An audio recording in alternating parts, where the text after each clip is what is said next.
హైదరాబాద్ నగరంలో అనుమానంతో కట్టుకున్న భార్యను ఓ భర్త కిరాతకంగా నరికి చంపాడు. నాన్న అమ్మను చంపొద్దు అంటూ కన్నబిడ్డ కళ్ళెదుటే కాళ్లా వెళ్లా పడ్డా ఆ కసాయి మనసు కరగలేదు. ప్రాణ భయంతో కేకలు వేస్తూ భార్య బయటకు పరిగెత్తిన వేటాడి వెంటాడి స్క్రూ డ్రైవర్ ఇనుపరాడ్డుతో దాడి చేసి ప్రాణాలు తీశాడు. రాజేంద్రనగర్ నియోజకవర్గ పరిధిలోని అత్తాపూర్ పోలీస్ స్టేషన్ పరిధిలో ఈ దారుణ ఘటన చోటు చేసుకుంది. మహారాష్ట్రలోని నాందేడ్కు చెందిన కోమలి అవినాష్ దంపతులకు 8-9 ఏళ్ల వయసున్న 2 కుమారులున్నారు. 6 నెలల క్రితం బతుకు తెరువు కోసం నగరానికి వచ్చిన ఈ కుటుంబం అత్తాపూర్ తేజస్విని నగర్లోని ఓ అపార్ట్మెంట్లో వాచ్మెన్గా కుదిరింది.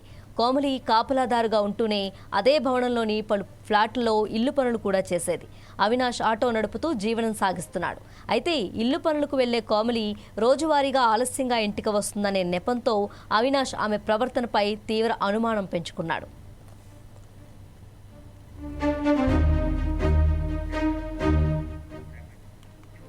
ఈ విషయమే గత కొన్ని రోజులుగా భార్యాభర్తల మధ్య తరచూ తీవ్రమైన గొడవలు జరుగుతున్నాయి.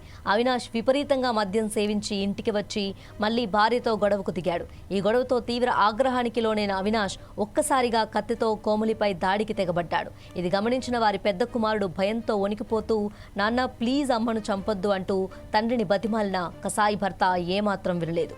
ఈ క్రమంలో భర్త బారి నుంచి తప్పించుకున్న కోమలి గట్టిగా కేకలు వేస్తూ ప్రాణాలు రక్షించుకోవటానికి అపార్ట్మెంట్ కారిడార్లోకి పరిగెత్తింది. అవినాష్ కత్తి పట్టుకుని ఆమెను వెంబడించాడు.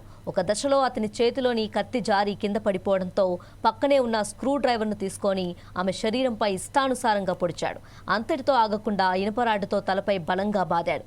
బాధితురాలి ఘోర ఆర్తనాదాలు విన్న అపార్ట్మెంట్ వాసులు వెంటనే తలుపులు తెరుచుకొని బయటకు రావడంతో నిందితుడు అవినాష్ అక్కడి నుంచి పరారయ్యాడు. రక్తపు మడుగులో ఉన్న కోమలిని స్థానికులు హుటాహుటిన ఆసుపత్రికి తరలించినప్పటికీ అప్పటికే తీవ్ర రక్తస్రావం కావడంతో ఆమె కొద్దిసేపటికే మృతి చెందింది. సమాచారం అందుకున్న అత్తాపూర్ పోలీసులు ఘటనా స్థలానికి చేరుకొని క్లూస్ టీం ద్వారా ఆధారాలు సేకరించారు. నిందితుడు అవినాష్ను పోలీసులు ఇప్పటికే అదుపులోకి తీసుకొని హత్య కేసు నమోదు చేసి దర్యాప్తు చేస్తున్నారు. रात में सोने 3 बजे तक सोने नहीं थे, झगड़ा करे। पापा को गुस्सा आया, मेरा तो फिर रात में एक्टिंग कर रहे थे सोने की। फिर पूरा को उठ के चाकू लेके मारने के लिए शुरू कर दिए। मार के पूरा वो जीप है ना, जीप एक पूरा काट दिए, पूरा शरीर काट के बाहर भाग गई। तो मम्मी मैं बोला पापा को पापा छोड़ दो थोड़ी सी सांस लेने दो। पापा ने जैसे छोड़ा मम्मी को, मम्मी ऐसी भागी और द्वार खोल के सीधा बाहर भागी। तो पापा ने ग्लास लेके उन मम्मी को मारा, मम्मी नीचे गिर गई।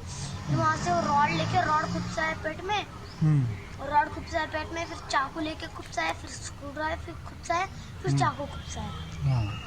उसके बाद हॉस्पिटल लेके आया एम्बुलेंस में लेके आया। तो ऑपरेशन करते ही थोड़े 5 मिनट हो गया।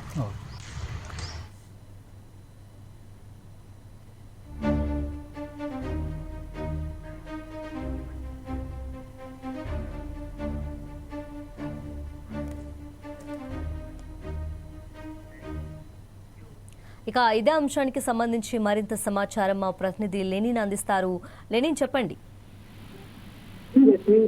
హైదరాబాద్ అత్తాపూర్ పోలీస్ స్టేషన్ పరిధిలో ఘోరం జరిగింది. తేజస్వి నగర్ కాలనీలో భార్యపై అనుమానంతో భర్త కిరాతకానికి అయితే పాల్పడడం జరిగింది. కత్తి ఇనుపరాడుతో భార్యపై దాడికి పాల్పడ్డాడు. ఈ దాడిలో తీవ్రంగా గాయపడిన మహిళ ఆసుపత్రిలో చికిత్స పొందుతూ ప్రాణాలు అయితే విడిచింది. అయితే పూర్తి వివరాలు పోలీసులు చెప్పినటువంటి పూర్తి వివరాలు చూసినట్లయితే అత్తాపూరు ఏదైతే ఎస్ఐ పార్వతి తెలిపిన వివరాల ప్రకారం మహారాష్ట్రలోని నాందేడ్కు చెందిన కోమలి అవినాష్ దంపతులకు ఏదైతే 8-9 ఏళ్ల వయసున్న 2 కుమారులు ఉన్నారు. 6 నెలల క్రితం బతుకు తెరువు కోసం నగరానికి వచ్చిన ఈ కుటుంబం అత్తాపూర్ తేజస్విని నగర్ లోని ఒక అపార్ట్మెంట్ లో వాచ్మెన్ గా అయితే పనిచేస్తున్నారు. కోమలి ఏదైతే కాపల్దారుగా ఉంటూనే అదే భవనంలో ఏదైతే కొన్ని సంబంధించినటువంటి పనులు అయితే వీళ్ళు చేస్తున్నటువంటి సందర్భాలు చూడవచ్చు. అయితే అవినాష్ ఆటో నడుపుతూ జీవనం సాగిస్తున్నాడు.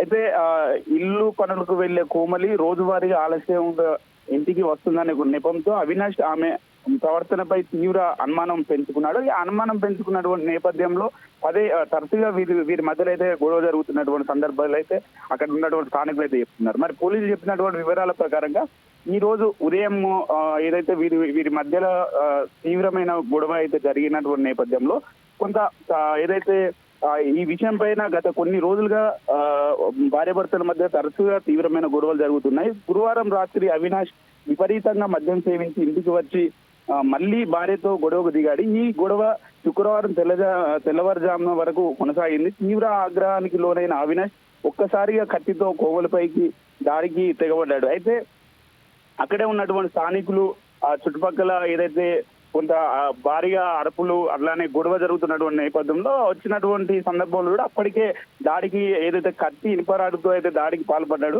వెంటనే ఆసుపత్రికి తరలించడంతో చికిత్స పొందుతూ అయితే కోమలి అయితే ప్రాణాలు విడిచడం జరిగింది. అయితే ఇదే ఏ కేసుకు సంబంధించి ఇప్పటికే ఎస్ఐ అక్కడ స్థానికులు ఫిర్యాదు మేరకు అయితే కేసు నమోదు చేసి దర్యాప్తు చేపడుతున్నారు. Thank you Lenin.